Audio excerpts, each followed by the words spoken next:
Hi, this is Kerry Artek with Wicked Stocks, bringing you your daily NVIDIA report for Thursday, October 16th, 2025. Let's take a look at the charts. I like to start with the big picture, work our way into the day. The big picture shows meaningful support at 171.46 on the weekly chart. We're still expecting this actually over the next few days, and I'll get to that in a moment. But 171.46 is our pivot point, really through the rest of the year, because once tested or above which, this market has plenty of room to rotate upward to new highs, actually up into the 219.64 area, which is a target we've mapped out for some time now. And I'm not going to go back to that. There are other structures that were violated, but it is the full swing. So you subtract that April low from the January high, and you add it back to the January high, and it's just sort of a balance, really, where the market can grow exhausted on a monthly, possibly even quarterly basis, and I think it is likely over the next 2 or 3 months holding above 171.46.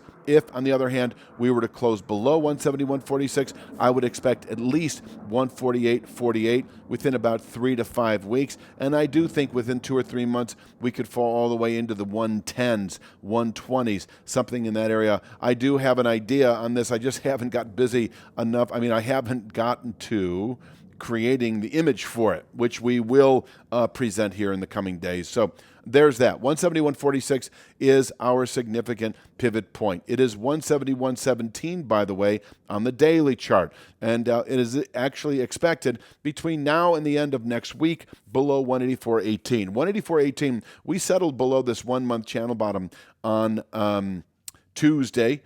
Also settled below it on Wednesday. We happened to open back above it. This was a tough trade. I'll grant you that. I'm not quite sure how that may have played out for you personally, but when you open back above those structures, maybe you exited a short position that was established the day before. Maybe you went long based on that, anticipating perhaps these descending channel tops that were not tested on an intraday basis. But either way you look at it, we opened above it and then we broke back below it. We even closed negative on the day. So we're still expecting holding below 184.18, the 171.17 to 171.46 area. This could be by tomorrow. If we continue lower today, we could tomorrow, Friday, actually test 171.17. On the way down, we still have that downside 5/8 Fibonacci based on that early September low against the more recent high put out Friday, I believe that was, of last week. If you're finding value in this analysis,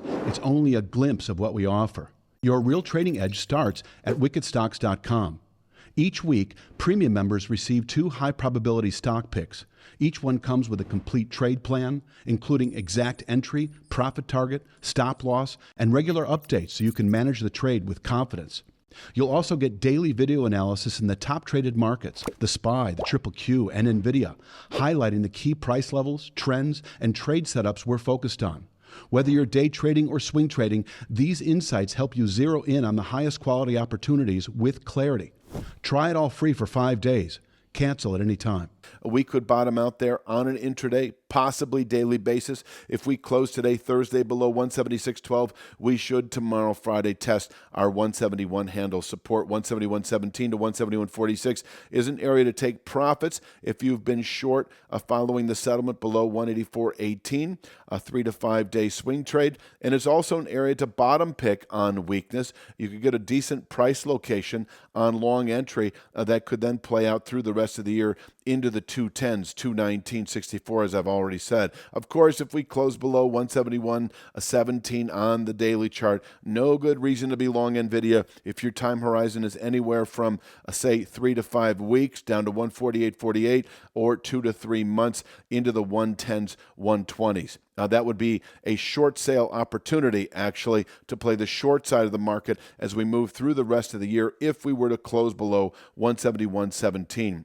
Working upside, I've got 184.18. And I have combined it with this short-term descending channel top at 185.34. I'm just going to call this the slippage factor. It is an area, a range that can contain weekly buying pressures into next week and still below which 171.17 likely by the end of next week. If we push through 185.34, I would expect 189.27, which is an extreme channel top, can contain, I'm going to say, buying pressures for the balance of the day. But if we do close today above 184.34, that does negate the sell signal that occurred on Tuesday when we settled below this 1-month channel bottom. And under that scenario, I would expect the market to reverse into the upper 190s, essentially 197.09. We also have a 197.74. Are you illustrated anywhere? I don't think so.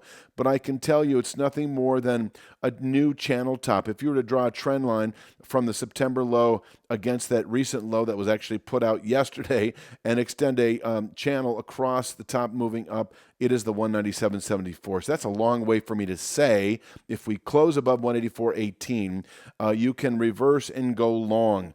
And that would anticipate the 197 handle as a 1 to 2 week target. Until then, we have a 1 to 2 week downside objective in the 170-117 area that actually could materialize sooner than that, as I've already said. So once again, closing above 184.18, and I think you should also add 185.34 as we show here. That just really seals the deal on a sell signal rejection and an actual valid buy signal into the 197 handle within a week or two of activity, where we could top out on a weekly basis, and if settled above would be a significant upside continuation point into later November. But we're a long way from that right now.